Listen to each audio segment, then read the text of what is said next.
ba kayo? Ay, huwag nyo lalabas. Ayan, sige. Lisensya na lang po. Kahit na. Kanina pa kami nandyan. Kita nyo na yung tow truck. Wait. Oh, sila! Hoy! Hoy! Huwag ka na makialam. Tagalin mo, goma. Goma, tagalin mo.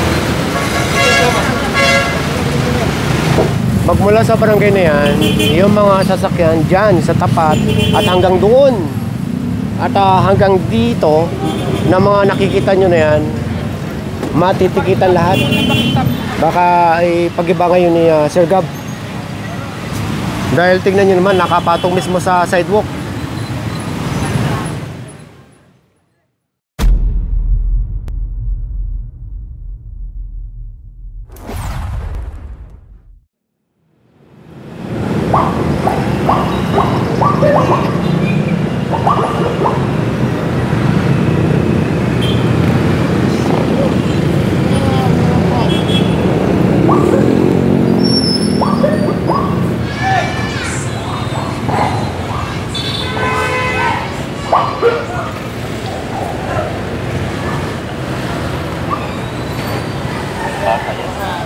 Funeraria.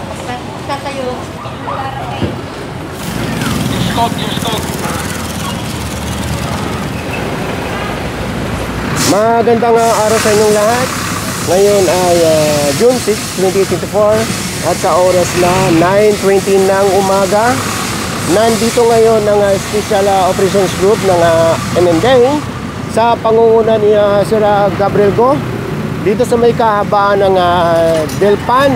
Ito yung Delpan Bridge at nasa lugar tayo ng Maynila.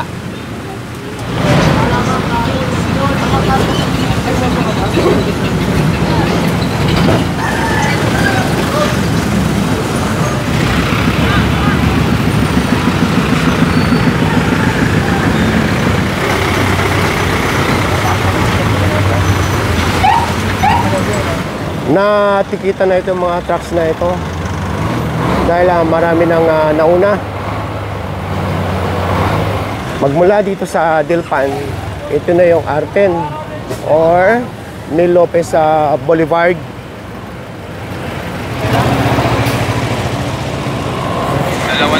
Nadaanan yung isang kuligilig dito at nakatali pa.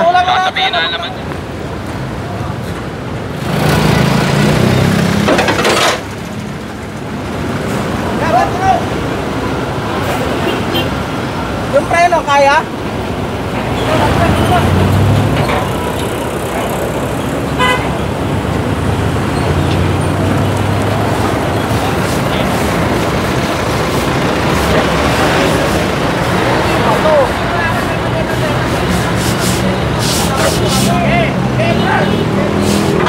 Ang activities ngayong araw, ito yung patuloy na layunin ng ahensya na patuloy na linisin yung kahabaan ng kalsada, ganoon na rin yung sidewalk.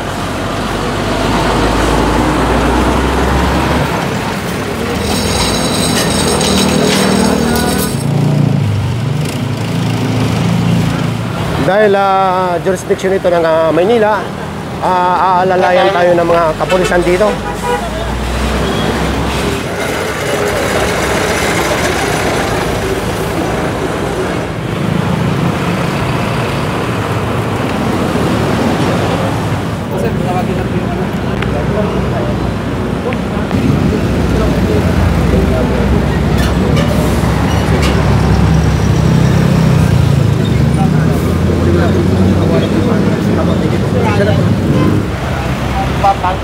Kita niya natin ito mga ambulansya. May delta. Pag may delta, tikitan niyo yung delta. Pag wala, tikitan niyo yung kotse. Pero pag walang kumuha niyan, hatakin namin.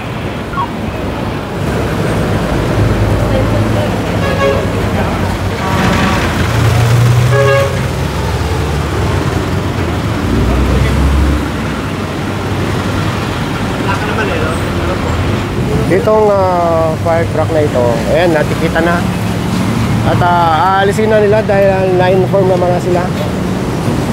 Pati itong mga ambulance.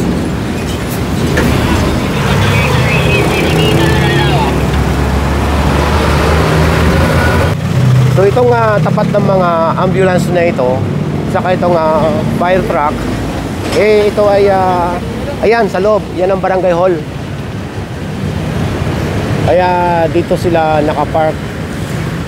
At ang katuwiran nila, wala raw silang maparkingan.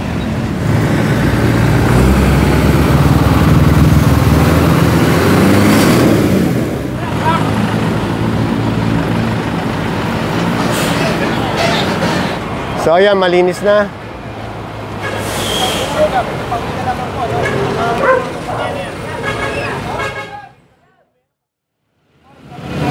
Ayan yung Mel Lopez Boulevard na kung saan dyan tayo galing. At kumanan dito sa Moriones. At kumpara sa dati, dito sa kanto, maluwang na at malinis. Tricycle dito.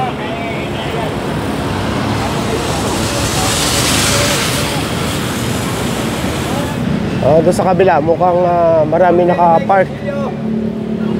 Ito, masasampa na ito sa tow truck. At ito ay walang plate number. Nga lang eh. Walang plate number. Ayun, pang Marikina.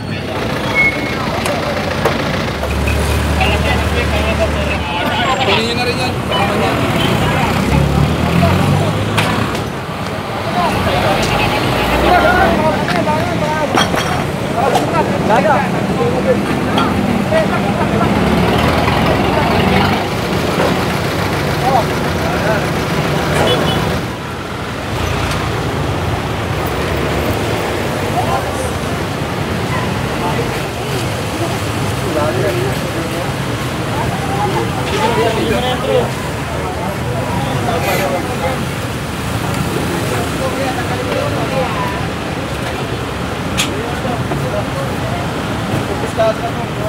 Tanggalin yung mga ulam mo.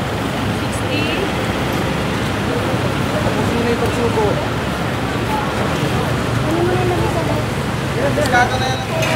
Tinatapos lang ni Sir Gab yung mga kumakain. At kinumpis ka na itong mga patungan or table. Kumain po sila kaya namin pinag- Kuya, tanggalin mo. Tapos to, yung tugtungan, alisin nyo. Sopa-sopa na lang.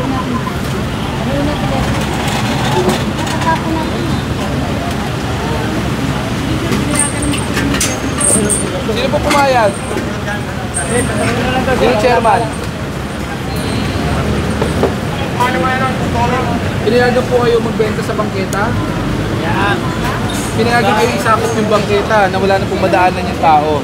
O, hindi dapat hanggang dyan lang. O, di ba hanggang dyan lang dapat?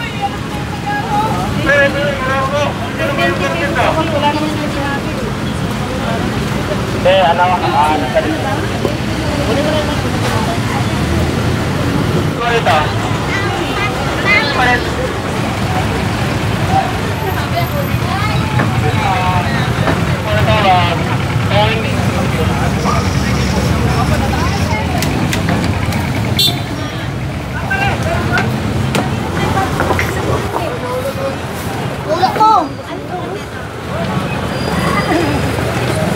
Kulay, alaga si Petra lang.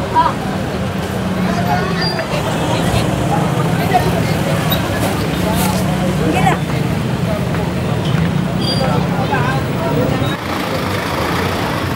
Dadalhin po yan sa ating kumbaga storage area.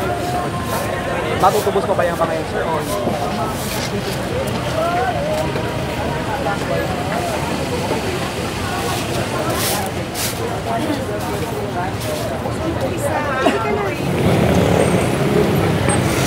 Nasa kahabaan pa rin tayo ng Moriones.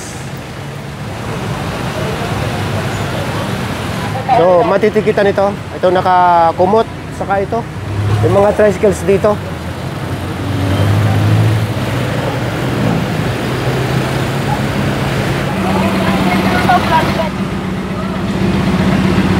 ayun.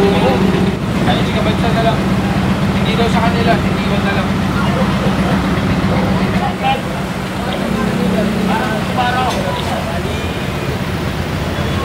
Wala talaga yun.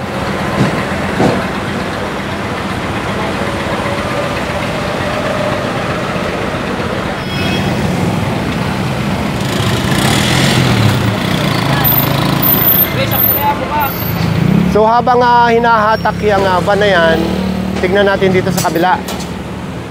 Andito yung ibang team at meron ng hinahatak dito. Meron pa ron, no? Nakaharang sa sidewalk. Yun. Teka, balik tayo dito.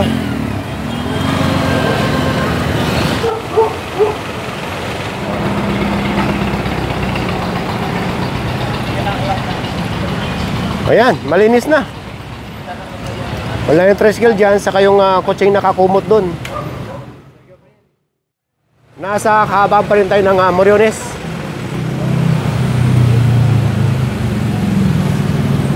At dito pa naglilinis mismo ng kanyang sasakyan.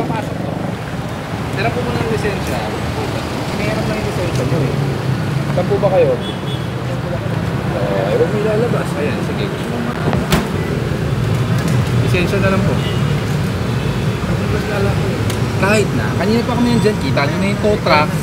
Wait, attended naman po. Saan di ba niya? Ano pa ba yan? Hindi po. Sa ano po yan? Sa land bank. So ayan, pinasok na yung kotse. Tingnan nyo, ang ganda na tingnan. Baka hindi nakaharang dito. Pero natikita na bago ipinasok yung kanyang sasakyan. Tagal natin hindi nakapasok dito. Nasa kababa rin tayo ng Moriones. Dati na-update pa natin itong fountain na ito.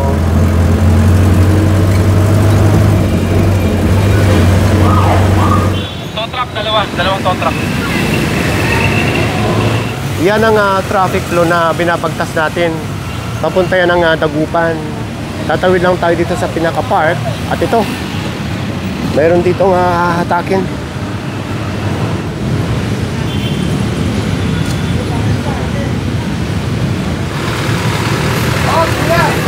Hoy! Hoy! Huwag ka naman kaya. Tagal yung mga goma. Goma, tagal mo. Goma. Kaya nyo ba yung tagal?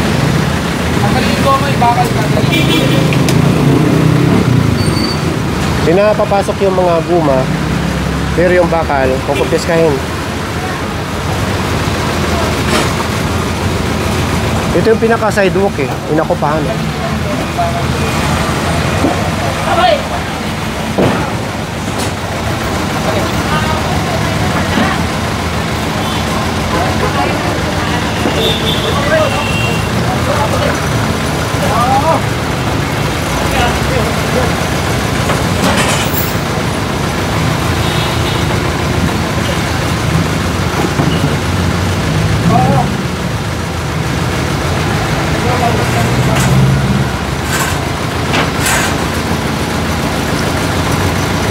So kinumpis ka yung ibang gulong bilang babala. Dahil pagka nadaanan pa ulit sila dito, kukumpis kayo na lahat yan. So pinasok lang yung ibang gulong or pinapasok yung ibang gulong. Pero itong bakal na pinapatungan ng gulong, kukumpis kayo.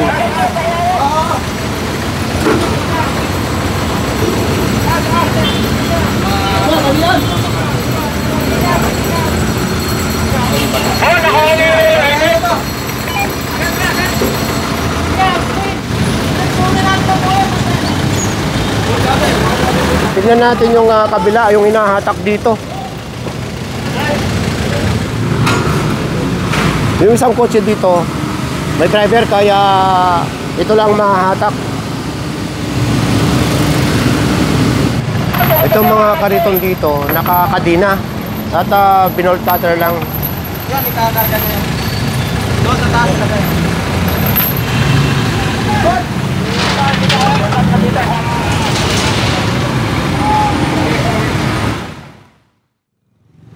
Mga hindi standard ang helmet na tikitan. Ito pa.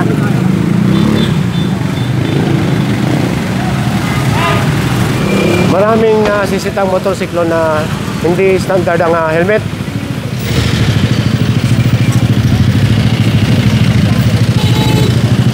Ito, dalawa. Pareho silang hindi standard ang helmet. May hahatakin pala dito. Ito, naharangan pala yung sidewalk.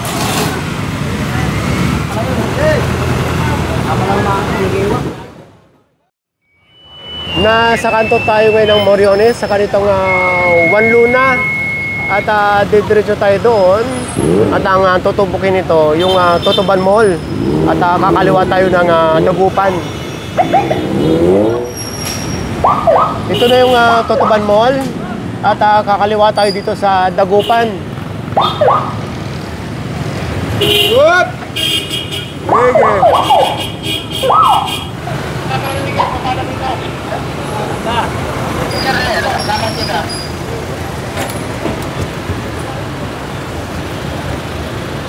Ang dami dito ah.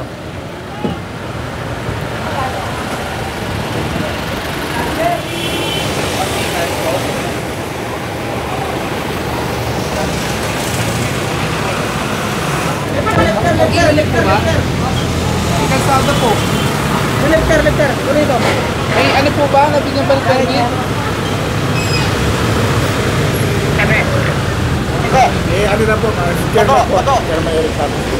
Yan na. Ako, pinaano ko na po. Ako.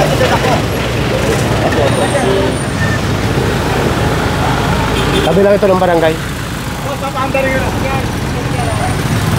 Papaandarin ko lang.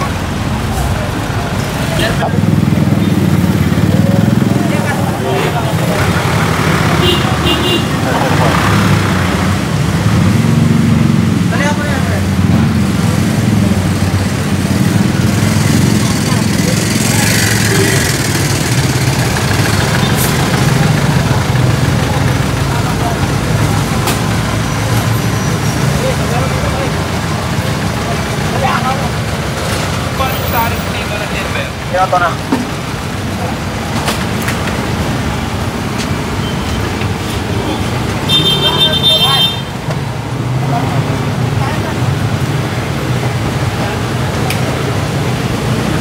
Dito naman sa kabila, yung pinakakantong sasakyan, tinitikitan na at posibleng mahatak.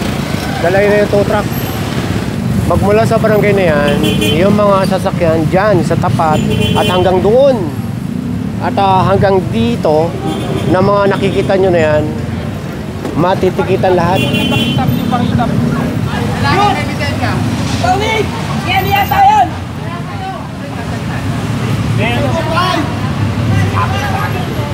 Ay, di pa ano eh.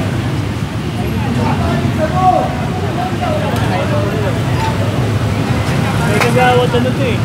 Sakay.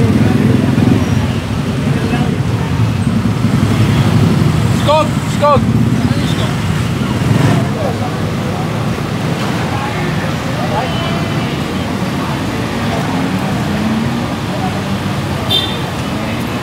Madadamay ito. Baka ipag-iba ngayon ni Sir Gab.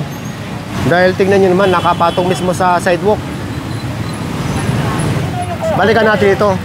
Dahil pinapapasok na yung mga e-bike. Yung may mga driver, paalisin. Ito, may nahatak na pala. Hanggang doon yan. Mamaya na natin puntahan yan. Balikan natin yun sa may e-bike. Ito. Dumating ang may-ari nito pero huli na. Ang magagawa na lang niya, sumama dyan sa kanya sasakyan hanggang sa may Tumana Marikina, kung saan doon ang impounding area para mabayaran yung multa at may uwi na niya ang kanyang sasakyan. Dito nakapatong yung mga e-bike na yan. Gandun. So, nagsiself-demolish naman na yung may-ari pero tutulungan ng SCOG. Kukunin yung patungan or kukumpiskahin.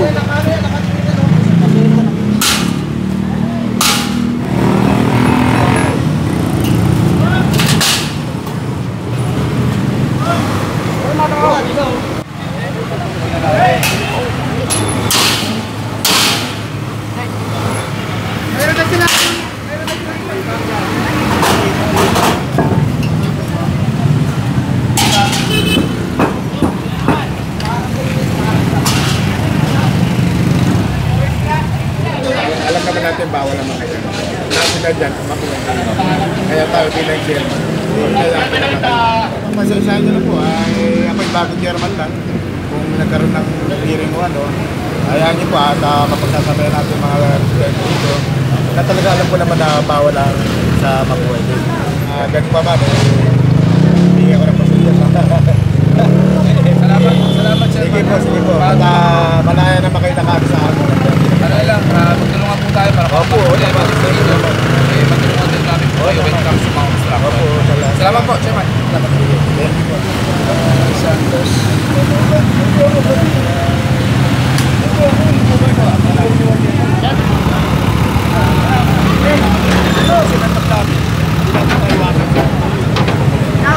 May pangyayari.